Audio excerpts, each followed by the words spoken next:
நாளைக்கு வந்து ஃபண்ட்ஸ்லாம் இல்லை, அது ஃபண்ட்ஸ்லாம் இல்லைன்னு சொல்லக்கூடாது. ஃபண்ட்ஸ் எப்படியாவது கொண்டு வந்துடணும்.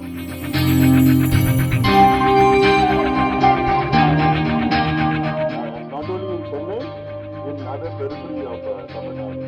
பெரிஃபரினா திருநெல்வேலியில், கோயம்புத்தூரில், திருச்சியில், தஞ்சாவூர், வேலூர், தர்மபுரி 2 வாட்டி சொல்லிட்டேன்.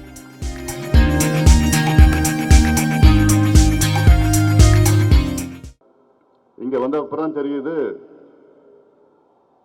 விளையாட்டு துறைக்கு அலுவலகமே இங்கதான் இருக்குது, நேரு அரங்கத்துல தான், இங்கதான் இருக்குன்னு. ஏன்னா இதெல்லாம் வந்து ஒரு வித்தியாசமான ஒரு அணுகுமுறை, வித்தியாசமான ஒரு மாற்றம். இதை முழுமையும் நாம் எல்லோரும் வரவேற்க வேண்டும். காரணம், காலையில 6 மணிக்கு ஒரு ஸ்போர்ட்ஸ் மினிஸ்டர் இங்க ஸ்டேடியத்தில் வந்து ஓடுறாருன்னா அது ஒரு மிகப்பெரிய ஒரு எடுத்துக்காட்டாக தான் நம்ம பார்க்கணும். It's a completely different initiative. இதுக்கு முன்பு எத்தனையோ ஸ்போர்ட்ஸ் மினிஸ்டர் தமிழ்நாடு பார்த்திருக்கிறது. ஆனால் ஒரு யூனிக், ஒரு வித்தியாசமான ஒரு ஸ்போர்ட்ஸ் மினிஸ்டர் நம்ம பார்த்துட்டு இருக்கிறோம். All the very best and keep going. ஏன்னா ஸ்போர்ட்ஸுக்கும் எனக்கும் ரொம்ப ரொம்ப சம்பந்தம். It's very very close to me, close to my heart. I been a sports person all my life. சின்ன வயசுல இருந்து I been an athlete. I've been in the football team, cricket இல்லை, football, hockey, basketball, volleyball, athletics, aquatics, and state level we've been to all the tournaments. We have been lots of winners. And badminton, of course, 25 years. It's been some of my passion to promote badminton in every way. இன்னைக்கு தமிழ்நாட்டில் badminton மிகப்பெரிய அளவில் வளர்ச்சி அடைந்திருக்கிறது. இந்தியாவில் fastest growing game after cricket is badminton, fastest growing game. ஏன்னா இதில் 3 வயசு குழந்தையும் விளையாடலாம், 90 வயசு முதியோரும் விளையாடலாம், அந்த கேம் விளையாடலாம். அண்ட் எங்கே வேணால் விளையாடலாம். இப்போ நிறைய ஃபெசிலிட்டிஸ் வந்திருக்கு. அண்ட் நிறைய பேர் இப்போ, ஏன்னா இப்போ health is more important than every thing else. Like healthy living and healthy life style. ஒரு 2 வாரத்துக்கு முன்பு பார்த்தோம், நம்ம முதலமைச்சர் மாண்புமிகு திரு விஜய் அவர்கள் ஒரு மேரத்தான் ஓடிட்டு இருந்தார். So these are all you have to set an example to live a healthy lifestyle. ஏன்னா இப்போ 18, 19 வயசுலலாம் உடல் பருமன் காரணத்தினால நிறைய ஹெல்த் இஷ்யூஸ்லாம் வருது, ஹார்ட் அட்டாக்லாம் நாங்கள் பார்த்துருக்கோம். as a doctor I can see that 18-year-old just like that ஒரு work அவுட்ல they just collapse, heart attack. 18-year-old, இதெல்லாம் unheard of. So we have to have a healthy lifestyle, healthy society. ஏன்னா இளைஞர்கள் எல்லாம் நாளைக்கு ஒரு காலத்தில், இன்னைக்கு நீங்கள் விளையாட்டு நல்லா பண்ணீங்கன்னா both mind and body will be good.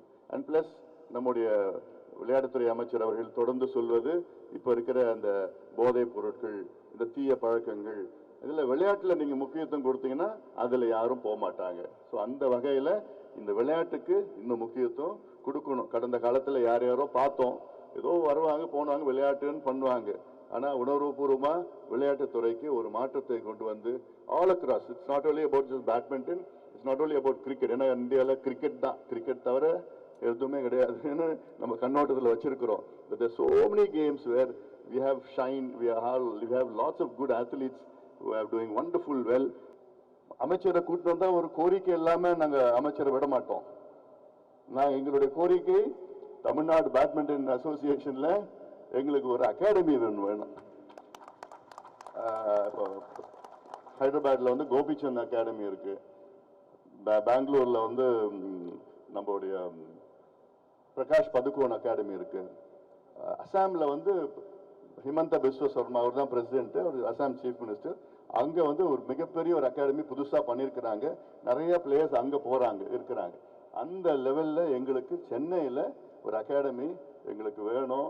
Chennai பக்கத்தில் எங்களுக்கு ஒரு 5 ஏக்கர் 10 ஏக்கர் எங்கள் ஒதுக்கீடு செஞ்சு அது லீஸ் கொடுத்து எங்களுக்கு இது மாதிரி. ஏன்னா இந்த ஆக்சுவலி இந்த ஸ்டேடியம்லாம் இட்ஸ் மல்டி பர்பஸ். இது ஒன்றுத்துக்கும் நான் வெளிநாட்டில் போனேன்னா எனக்குலாம் பொறாமையாக இருக்கும், சில சமயம் கோபமாக இருக்கும். என்னடா அது சாதாரண நாடு, அதில் பார்த்தா தனி பேட்மிண்டனுக்கு அவ்வளோ பெரிய ஃபெசிலிட்டி, டென்னிஸ்க்கு பெரிய ஃபெசிலிட்டி, அத்லெட்டிக்ஸ் ஒன்று, அக்வாட்டிக்ஸ் ஒன்று, தனியாக இருக்கும்.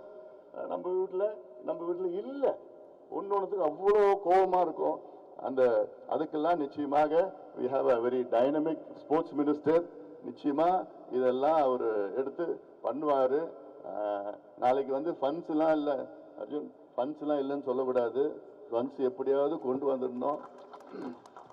ஏன்னா அவர் மேக்நாத் ரெட்டி வந்து அவரும் ஒரு ஆத்லீட் தான். ஏன்னா அவருக்கு ஃபண்ட்ஸ் இருந்ததுன்னா என்ன வேணா பண்ணிடுவார்.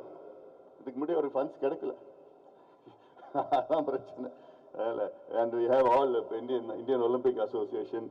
ஒரு மினிஸ்டர் வந்து அவர் secretary, IOC secretary, national basket ball ஃபெடரேஷனுடைய பிரசிடென்ட். அவர் நேஷனல் இந்தியாவோட பாஸ்கெட் பால் ஃபெடரேஷனுடைய பிரசிடென்ட். ஸோ அவர் அந்த என்பிஏன்னு இருக்கு யூஎஸ்ல, அந்த என்பிஏ பிளேயர்ஸ் எல்லாம் இங்க கொண்டு வந்து அதுல வந்து அந்த அளவுக்கு ஒரு ஒரு காம்படிஷன் லெவல் நிறைய பண்ணிட்டு இருந்தாரு. இது மினிஸ்டர் ஆகிறதுக்கு முன்னாடி. அப்ப நினைச்சு பாருங்க, ஆனதுக்கு அப்புறம் இன்னும் you will have lots of activities, and not only in Chennai, in other periphery of Tamil Nadu. Periphery in sense திருநெல்வேலியில, கோயம்புத்தூர்ல, திருச்சியில, தஞ்சாவூர், வேலூர், தர்மபுரி 2 வாட்டி சொல்லிட்டேன். இப்படிலாம் கொஞ்சம் நிறைய ஃபெசிலிட்டிஸ்லாம் கொஞ்சம் மினிஸ்டர் கொண்டு வருவாரு. அதனால அதுல எனக்கு வந்து மாற்று கருத்தே கிடையாது. He is a perfect person for this perfect job, and we all wish him all the very best, and you are leading by example, and keep going. We are all with you.